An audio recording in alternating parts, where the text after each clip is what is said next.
Ya, selamat malam teman-teman semua. Shalom, apa kabar? Shalom, puji Tuhan baik, Kak. Shalom. Kita berharap semuanya dalam keadaan baik, dalam pemeliharaan Tuhan, walaupun eh, berbagai macam keadaan ya, entah itu yang lagi happy, kemudian yang lagi ada di rumah dalam keadaan sehat, ataupun kakak yang saat ini lagi isoman. Semuanya kita bersyukur Tuhan memberikan kita pemeliharaan di dalam segala situasi. Dan kita bersyukur juga malam ini sesuai dengan komitmen kita dan kita harap komitmen ini akan terus Tuhan teguhkan ya ketika kita akan belajar firman Tuhan. Mari kita sama-sama berdoa. Bapa di surga, kami bersyukur untuk penyertaan Tuhan sepanjang hari sampai malam ini. Kami sudah melaksanakan berbagai macam aktivitas dan Tuhan sudah sertai. Saat ini Tuhan memberikan kami anugerah sekali lagi untuk bersama-sama belajar firman Tuhan. Karena itu Tuhan menolong kami supaya kami dimampukan untuk mengerti satu kebenaran firman Tuhan sehingga membawa kami lebih mencintai Tuhan lagi. Dan dari situ kami boleh hidup seturut dengan kehendak Tuhan. Berkati hamba-Mu yang sampaikan firman Tuhan, kiranya kasih Kristus melingkupi sehingga firman yang disampaikan adalah kebenaran yang berasal dari Tuhan sendiri. Dan Tuhan kiranya memberkati PA kami pada malam hari ini. Dalam nama Yesus Kristus kami berdoa dan menyerahkan PA kami dari awal sampai akhir. Amin.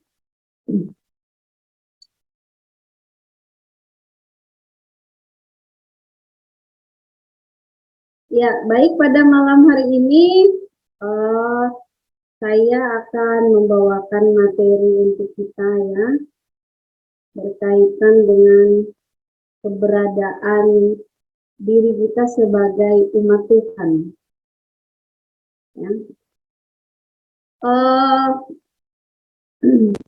Mengenai wahyu Allah ya, kita akan belajar pelan-pelan supaya kita bisa semakin dimengerti mengenai keunikan kita ya. Nah, kita mau melihat dulu keadaan saat ini ya, teman-teman semua. Di dalam dunia yang begitu modern ini, ya, dunia ini menarik kita untuk sibuk. Lingkungan di sekitar kita menarik kita untuk sibuk, ya. Tentu saja kesibukan ini karena kemajuan teknologi yang membuat semuanya semuanya ada dalam genggaman. Kita mencari apa saja itu semuanya bisa kita cari. Bahkan makanan saja yang tidak kita masak itu bisa kita pesan dan sampai ke rumah kita dengan keadaan yang hangat ya. Nah, banyak hal informasi kita bisa mencari ya. Kayak keperluan kita untuk kuliah. Kalau kita ibu rumah tangga, untuk masak aja kita mudah mencari resep-resep gitu. Nah, kemudian kita menjadi berpikir gitu dalam dunia yang begitu sibuk ini, betapa kecilnya manusia-manusia itu berpikir tentang Allah, bahkan mencari Allah ya. Sepertinya sesuatu yang asing. Ya, ketika ada manusia itu mencari Allah. Ya. Kemudian kita bisa berpikir juga dapatkan manusia itu mencari Allah begitu ya. Dengan keadaan yang sibuk seperti ini. Maka dari sini kita bisa melihat bahwa kehidupan kita di dunia ini apa sih gitu. Ketika keadaan dunia ini semakin menarik kita untuk sibuk. Jadi kemajuan teknologi ini justru membuat manusia itu jauh dari Allah. ya, tidak semakin dekat kepada Allah. Ini adalah salah satu efek ketika mental kita itu tidak siap. Ya, mental iman kita itu tidak siap terhadap sebuah suatu perubahan gitu. Nah, kita bisa melihat di sini ya, adakah manusia yang mencari Allah? Itu pertanyaan yang pertama yang akan kita lihat. Kemudian, dapatkah manusia itu mencari Allah? Kita tidak bisa menjawab hal ini ketika kita tidak melihat patokan atau pedoman, yaitu firman Tuhan. Ya. Karena prinsipnya ketika kita berbicara mengenai satu kebenaran, kebenaran itu ketika bersandarkan firman Tuhan, Alkitab, maka kebenaran itu mutlak, bukan abu-abu, ya. Dan kebenaran itu tidak bisa ditawar. Ya. Sehingga kebenaran yang harus kita pegang itu adalah kebenaran yang berasal dari Allah. Nah, kita mau melihat dulu keberadaan manusia berdasarkan catatan dari Paulus, ya. Di dalam Roma 3 ayat 23 itu nas yang sangat terkenal, karena semua orang telah berbuat dosa dan telah kehilangan kemuliaan Allah. Kita sudah belajar ini ya, mengenai manusia jatuh ke dalam dosa. Dan di Roma 3 ayat yang ke-11 itu berkata, tidak ada seorang pun yang mencari Allah. Mari kita berpikir, ini adalah catatan Paulus untuk semua orang. Semua orang itu universal. Universal itu semua agama, semua tingkatan, semua golongan ekonomi, semua kategori umur. Ya, karena semua orang telah berbuat dosa dan telah kehilangan kemuliaan Allah. Itu catatan Alkitab jelas, ya. Nah, dari hal ini kita bisa melihat bahwa ketika manusia itu mengusahakan sesuatu itu untuk menemukan Allah, ya, maka terciptalah yang namanya agama. Karena apa? Karena manusia itu ingin mengenal Allah, mencari Allah, maka terciptalah agama, ya. Nah, agama ini dari zaman dulu itu sudah ada agama, sampai sekarang ada juga agama dengan berbagai aliran perkembangan-perkembangannya itu. Fungsinya apa sih agama? Tentu ingin mencari Allah, ya. Nah, jadi ketika ada hati yang manusia itu diciptakan Allah dengan sebuah hati yang menyembah, ya. Menyembah kepada sesuatu yang lebih besar dari dia. Nah, jadi ketika ada pikiran manusia untuk mencari Allah, maka ada berbagai pemikiran manusia. Mereka mencari Allah dengan melakukan sebuah kebajikan, dengan melakukan ritual agama, dan juga dengan kesalehan. Ya. Dan agama ini membawa pada satu penyembahan sebenarnya siapakah Allah yang benar.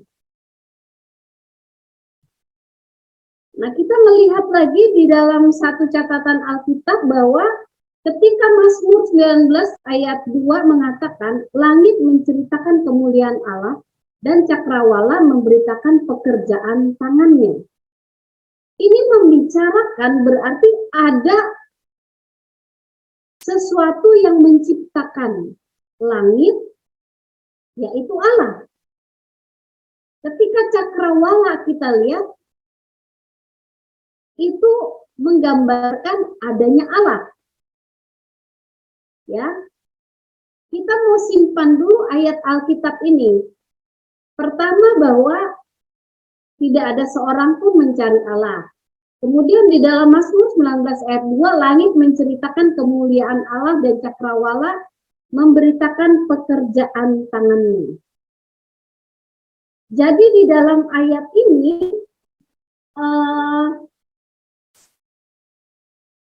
ada satu hal yang mana kita bisa melihat bahwa Allah itu menyatakan diri kepada manusia.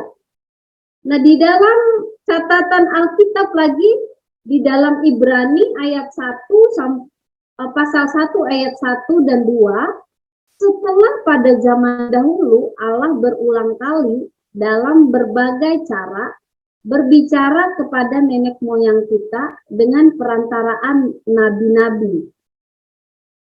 Jadi ada zaman Allah berbicara melalui perantaraan nabi-nabi. Kalau kita lihat di dalam gambar ini gambar Musa memegang dua loh batu, ya, memegang loh batu saat dia turun dari gunung Sinai. Nah, jadi Allah berbicara kepada nenek moyang kita, ya, itu melalui perantaraan para nabi. Kemudian pada zaman akhir ini ia telah berbicara kepada kita dengan perantaraan anaknya yang telah ia tetapkan sebagai yang berhak menerima segala yang ada, dan oleh dia Allah telah menjadikan alam semesta. Jadi ketika manusia, ya, berusaha mencari Allah dengan caranya, Alkitab berbicara justru Allah yang menyatakan diri kepada manusia.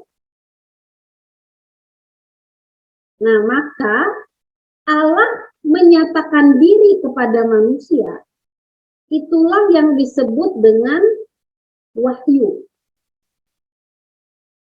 Wahyu itu Allah menyatakan dirinya kepada manusia. Mengapa Allah menyatakan dirinya kepada manusia? Alkitab memberi catatan bahwa manusia berdosa tidak mungkin dapat mencari Allah, sesuai dengan Roma tadi. Nah, hanya melalui penyataan dari Allah sendiri, maka manusia itu dapat mengetahui bahwa Allah itu ada. Dan manusia dapat bertemu dan mengenal siapa Allah. Ya. Jadi ada dua. Pertama, kalau Allah menyatakan dirinya kepada manusia, manusia menjadi tahu satu, ada Allah. Dua, Allah dapat bertemu dan mengenal siapa Allah. Ya. Jadi sesungguhnya Allah lah yang menyatakan dirinya kepada manusia. Nah, wahyu ini ada dua. Ada wahyu umum, ya. Ada wahyu khusus.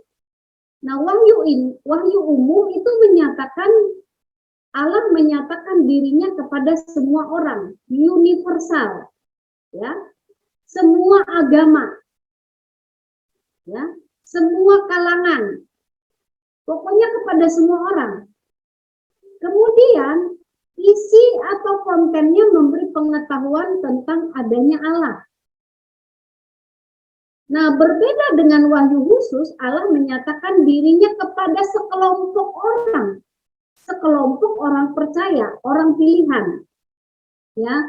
Dan ini membawa kita kepada keselamatan di dalam Kristus.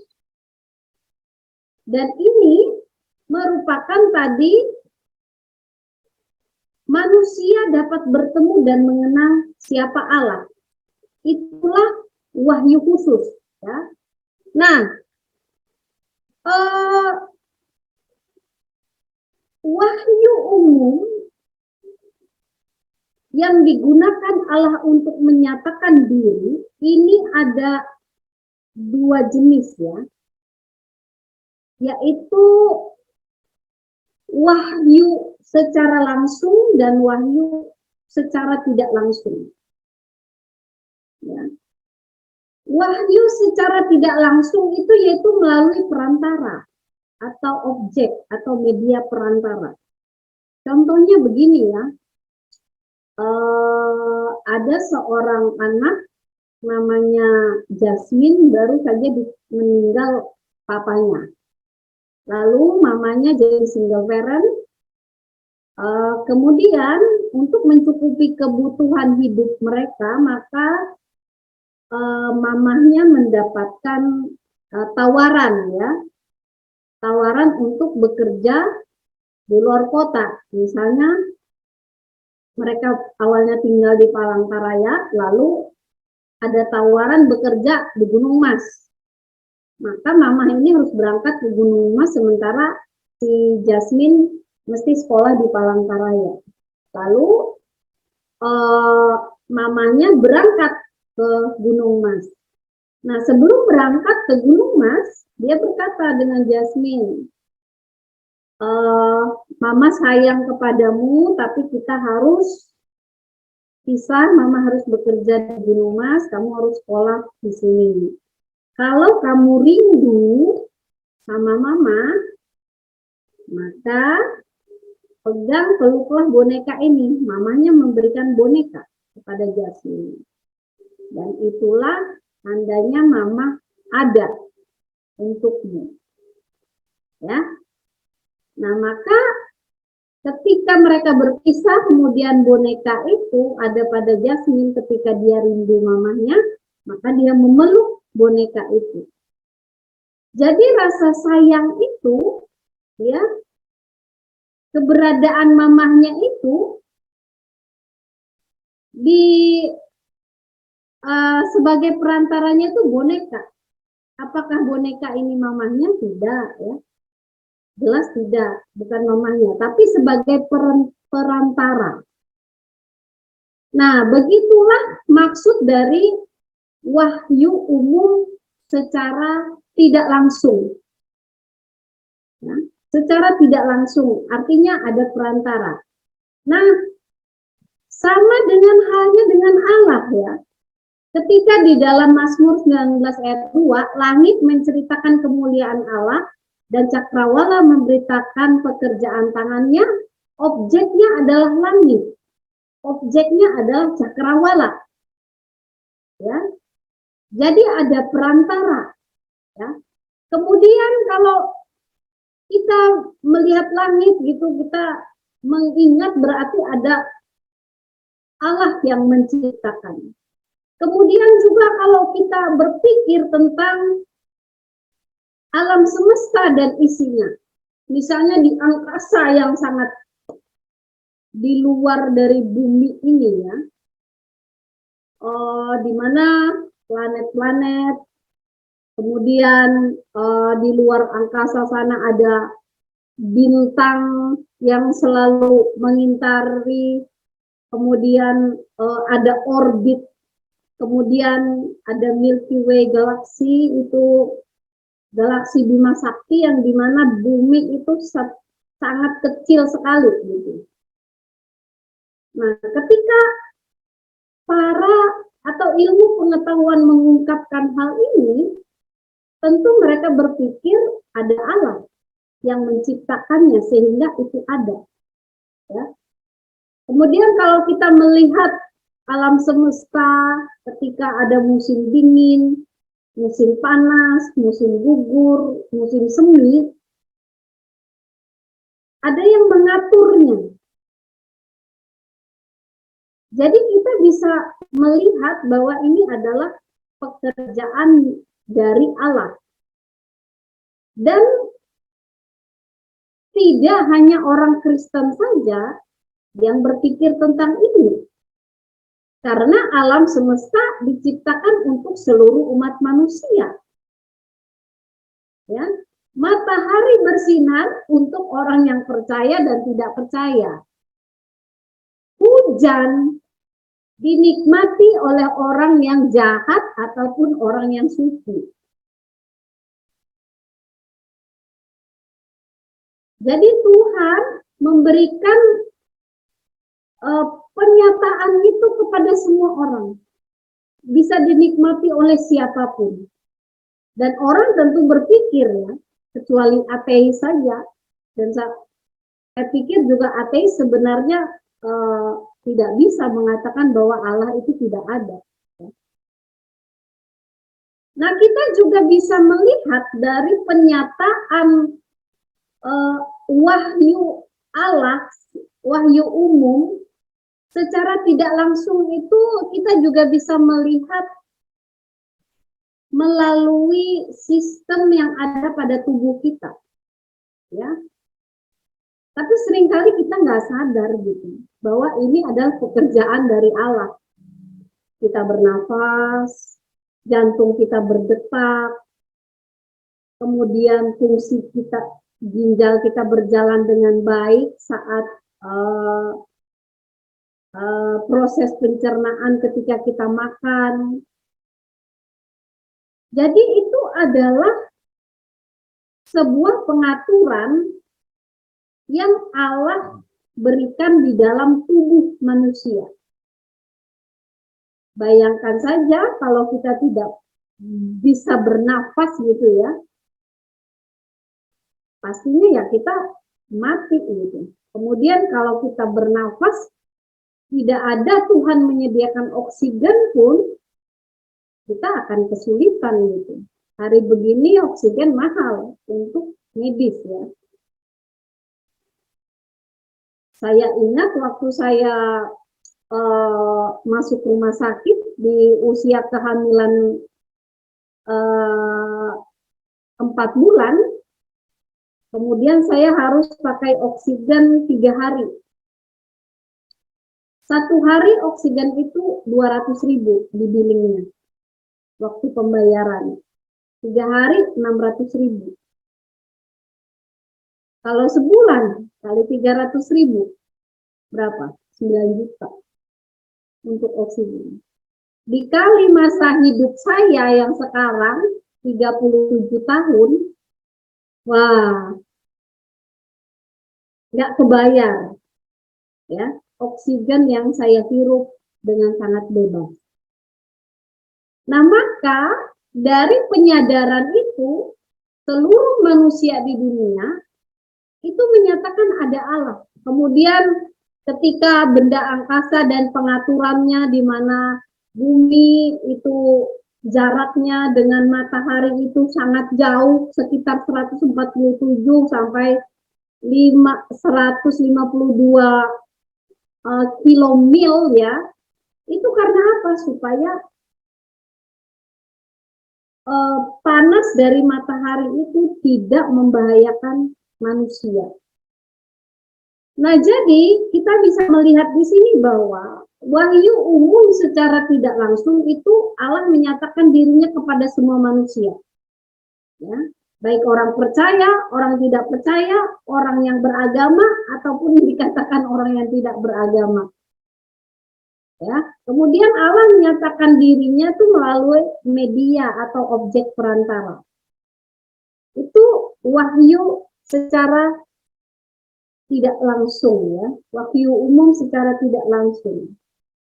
Nah, kita melihat dulu ya, waktu perjalanan Rasul Paulus ke Athena, di dalam Kisah Para Rasul 17 ayat 16 sampai 34, waktu perjalanan misinya, ini nanti bisa dibaca ya secara lengkap, tapi saya ambil ayatnya aja, di mana dia mengatakan bahwa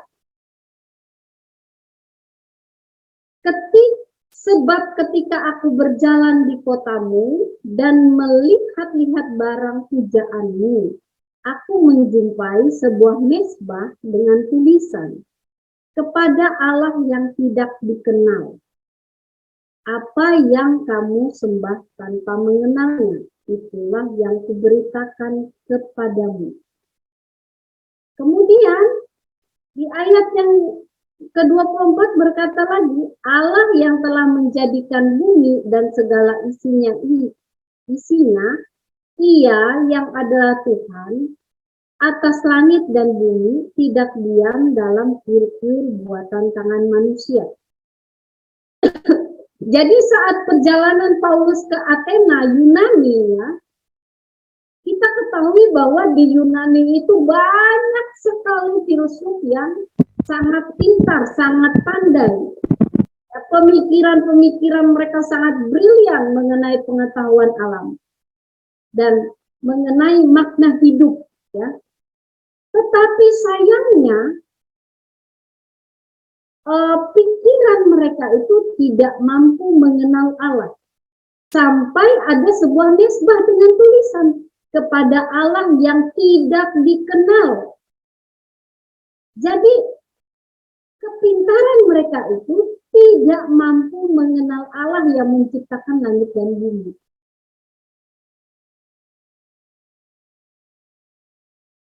Jadi dari hal ini kita bisa melihat bahwa wahyu umum secara tidak langsung itu hanya bisa mengatakan Allah ada tetapi tidak mampu mengenal Allah yang menciptakan langit dan bumi. Nah, selanjutnya kita melihat mengenai wahyu umum langsung, ya. Jadi tadi wahyu umum secara tidak langsung itu ada media, perantara atau objek, yaitu ciptaan. Kemudian kalau wahyu umum langsung, di dalam Alkitab ditulis, sebab dengan itu mereka menunjukkan bahwa isi hukum Taurat ada tertulis di dalam hati mereka, dan suara hati mereka turut bersaksi, dan pikiran mereka saling menuduh atau saling membela. Lanjut ayat 16, hal itu akan nampak pada hari bila mana Allah, sesuai dengan Injil yang kuberitakan, akan menghakimi segala sesuatu yang tersembunyi dalam hati manusia oleh Kristus Yesus. Nah, jadi dua ayat ini kita akan melihat, yaitu hati nurani. Ya. Jadi Allah menciptakan manusia itu menurut peta dan teladan Allah, ya. Nah, berfirmanlah Allah, baiklah kita menjadikan manusia menurut gambar dan rupa kita, supaya mereka berkuasa atas ikan-ikan di laut dan burung-burung di udara dan atas ternak yang ada, ya, ternak dan atas seluruh bumi dan atas segala binatang melata yang merayap di bumi. Jadi sebagai peta dan teladan Allah, manusia itu diciptakan menurut sifat Allah. Sifat Allah itu suci. Maka manusia itu punya pikiran untuk hidup dalam kesucian. Kemudian sifat Allah itu memiliki pengetahuan benar akan keberadaan Allah. Kemudian sifat yang juga ada pada manusia itu sifat benar dan adil, berdasarkan keadilan Allah. Jadi ketika manusia, ya, diciptakan menurut gambar dan rupa Allah, menurut peta dan teladan Allah, maka manusia itu dapat merefleksikan sifat Allah melalui karakter, yaitu kasih kepada Allah dan kepada sesama. Sehingga kalau manusia itu, ya, melakukan sesuatu hal yang tidak suci, maka hati nurani yang ditanam oleh Allah itu akan bersuara. Allah menyatakan dirinya melalui hati nurani yang ditanam di dalam jiwa manusia. Maka saat berdosa hati nurani itu menegur, hati nurani itu bersuara. Kalau mereka hidup dalam sebuah hal yang tidak suci, maka hati nurani mereka itu akan menegur. Dan manusia merasa bersalah. Berbeda dengan binatang yang tidak diciptakan dengan peta dan teladan Allah. Kalau binatang, contoh kucing, apakah dia pernah merasa bersalah ketika mengambil ikan di atas piring kita? Tidak. Ya. Tapi kalau manusia mencuri, ya, dia akan merasa ada teguran di dalam hati nurani bahwa aku bersalah, gitu ya. Nah, tetapi fungsi dari hati nurani ini tidak menetap. Hati nurani ini bisa ditekan, ya. Contohnya begini, ketika manusia melakukan pertama kali hal yang salah, misalnya anak kecil ya, anak kecil nih. Mamanya bilang, "Nak, di sekolah nanti kalau kamu ulangan nggak boleh nyontek ya." Iya, Mah. Nah, suatu ketika temannya berada di sekolah, kemudian mereka ulangan, teman di sekelilingnya berkata, "Bisa nggak kamu jawab?" "Nggak bisa menjawab." "Nyontek aja sama si Dodi." "Nggak boleh nyontek, nanti ketahuan guru." Nah, ini sudah ketahuan guru ya, bukan ketahuan Allah gitu ya. Nah, jadi ketika dia melakukan, aduh tapi aku nggak bisa jawab, aduh nyontek nggak bisa ya. Akhirnya dengan rasa takut dia menyontek. Ketika dia pertama kali menyontek, itu pasti ada rasa gugup, ada rasa tidak enak, ada rasa hati yang tidak nyaman. Nah, ternyata dia dapat nilai bagus. Dan dia menyontek tidak ketahuan. Di waktu selanjutnya, ya, ketika ulangan lagi, kemudian dia tidak bisa menjawab soal, dan dia mulai menyontek lagi. Nah, hati nurani mulai tertekan ini. Jadi, dosa yang dilakukan berkali-kali, itu akhirnya dianggap sebuah sesuatu yang biasa saja. Hati nuraninya menjadi tumpul. Maka ada orang bisa berkata, dia nggak punya hati nurani ketika dia bunuh orang. Ya betul, ya. Karena hati nuraninya ini sudah biasa melakukan dosa. Dan itu memang tidak bisa dipertahankan, ya, hati nurani. Nah, itu adalah wahyu umum yang secara langsung diberikan kepada manusia, ya.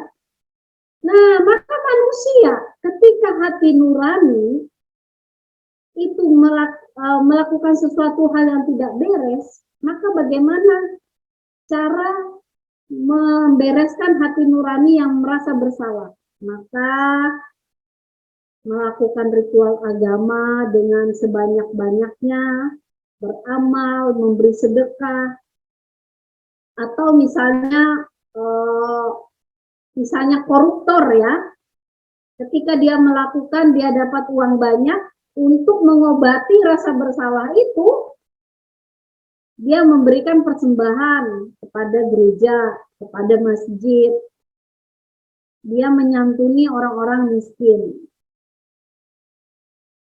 Nah, lalu kita berpikir dengan wahyu umum langsung dan tidak langsung ini, apakah manusia itu bisa mengenal Allah yang sesungguhnya? Ya. Kita akan melihat jawabannya. Kita ulas ini dulu bahwa wahyu umum yang langsung itu Allah menanamkan sifat Allah dalam hati nurani manusia, ya. Nah, kemudian kalau demikian maka ada ayat Roma ayat pasal 1 ayat 18 sampai 23 berkata begini. Hukuman Allah atas kefasikan dan kelaliman manusia. Sebab murka Allah nyata dari surga atas segala kefasikan dan kelaliman manusia yang menindas kebenaran dengan kelaliman. Karena apa yang dapat mereka ketahui tentang Allah nyata bagi mereka, sebab Allah telah menyatakan kepada mereka. Ini hati nurani ya. Mereka menggantikan kemuliaan Allah yang tidak fana dengan gambaran yang mirip dengan manusia yang fana. Burung-burung, binatang-binatang yang berkaki empat, atau binatang-binatang yang menjalar. Nah, maka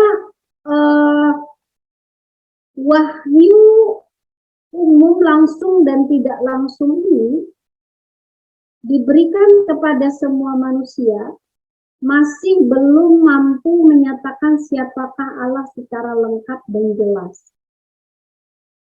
Hanya menyatakan bahwa Allah itu ada. Kemudian, wahyu umum itu tidak membawa manusia kepada keselamatan di dalam Yesus Kristus. Dan manusia tidak dapat berrelasi dengan Allah.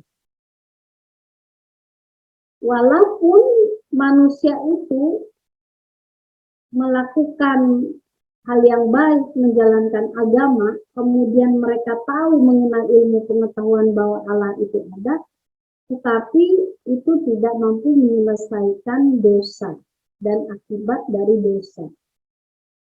Maka yang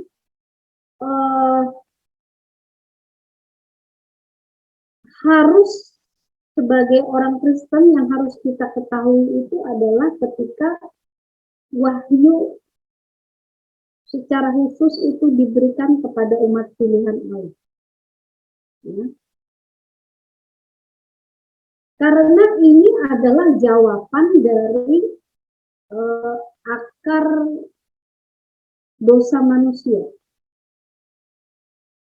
Ya. Bahwa manusia itu memiliki satu masalah yang dari dulu tidak pernah selesai, yaitu masalah dosa. Maka kalau manusia itu hanya mengenal Allah dari pernyataan umum bahwa Allah itu ada, kemudian melalui hati nurani itu Allah bisa menegur,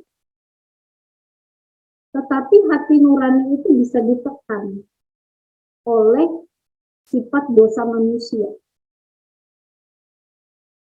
Sehingga Allah yang kita sembah itu memberikan penyataan khusus melalui firman yang tertulis yaitu Alkitab dan firman yang hidup yaitu Tuhan Yesus. Nah, Kristuslah yang menanggung murka Allah mengganti kita. Setelah kita percaya pada Kristus, hati nurani kita disucikan. Nah, ini dia. Jadi ketika orang tidak mengenal Kristus, tidak masuk dalam persekutuan di dalam umat Allah, dalam keluarga Allah, maka hatinya itu tidak bisa disucikan. Orang-orang yang tidak mengenal Kristus dan percaya pada Juru Selamat, itu hatinya akan terus dirongrong oleh tekanan dan mantul tadi ya.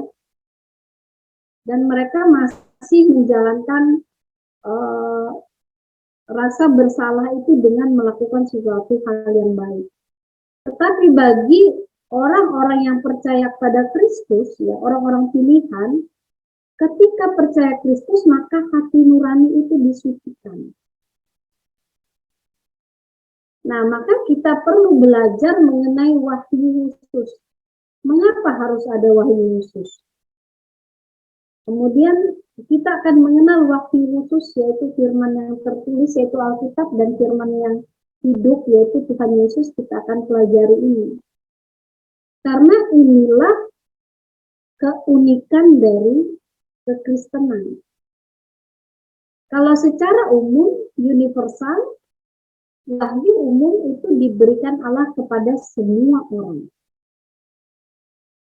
Tetapi wahyu khusus hanya diberikan bagi umat pilihan Tuhan. Dalam hal ini adalah orang-orang yang percaya pada Yesus Kristus. Mengapa penting kita belajar wahyu khusus ini? Mengenai firman yang tertulis yaitu Alkitab dan firman yang hidup yaitu Tuhan Yesus Kristus, agar kita punya relasi. Relasi itu hubungan. Kalau seperti keluarga di rumah, kalau tidak punya relasi, komunikasi, itu kita tidak mengenal. Tidak mengenal, ya. Ya, orang di luar sana, contohnya begini saja ya, sederhananya, kalau kita punya teman, kemudian kita tahu namanya aja, misalnya namanya Ria, udah, cukup tahu, kenal aja, udah, cukup tahu ya, namanya Ria, udah. Tapi kalau kita punya hubungan, relasi, maka kita tahu Ria itu tinggal di mana, dia itu anak siapa, hobinya apa, kita menjadi tahu lebih detail. Maka kita perlu belajar mengenai wahyu khusus ini yang diberikan Allah kepada umat Kristen, ya, yaitu kita guru-guru sekolah minggu. Ya. Jadi kesimpulan hari ini adalah wahyu umum itu ada dua, secara tidak langsung dan secara langsung, melalui ciptaan dan hati nurani. Kemudian wahyu umum itu manusia sadar ada Allah yang mencipta. Nah, kemudian tidak dapat berelasi dengan Allah, ya, karena dosa, ya, tidak dapat menyelesaikan dosa dan akibat dari dosa. Sedangkan wahyu khusus itu melalui Yesus Kristus, firman yang menjadi manusia, kemudian melalui firman Allah. Dan ini membawa kita kepada keselamatan di dalam Kristus. Darah Yesus yang menebus dan menyelamatkan dosa kita. Jadi kalau orang hati nuraninya baik gitu ya, tetapi belum tentu benar. Ya. Banyak orang-orang yang menggunakan hati nurani, tetapi ketika tidak disucikan melalui darah Yesus Kristus, maka hati nuraninya itu tidak dapat menyelamatkan. Karena yang menyelamatkan itu hanya Yesus Kristus. Amin. Mari kita berdoa. Bapa di surga, kami bersyukur untuk firman Tuhan malam hari ini. Kami boleh belajar tentang keunikan kami sebagai umat pilihan Tuhan. Kami diberikan wahyu khusus yang memberikan kami keselamatan.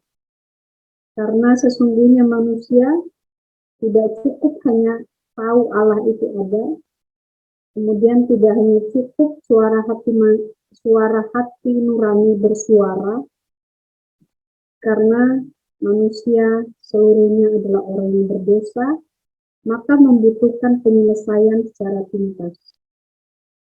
Dan kami mau belajar dari sini, supaya hati nurani kami terus disucikan oleh Tuhan, sehingga kami hidup seturut dengan kehendak Tuhan. Apabila kami merasa diri kami lebih baik dari yang lain, ampunilah kami Tuhan, karena sesungguhnya kami adalah orang-orang yang berdosa. Hanya kekuatan daripada Tuhan saja yang memampukan kami untuk bisa hidup sesuai dengan kehendak Tuhan. Terima kasih untuk waktu yang kau berikan. Kiranya firman Tuhan ini menyegarkan kami semua. Dan kami akan beristirahat. Dan kiranya memberkati kami dengan segala istirahat kami, supaya kami kembali dipulihkan dengan tenaga yang baru esok hari. Dalam nama Yesus kami berdoa. Amin.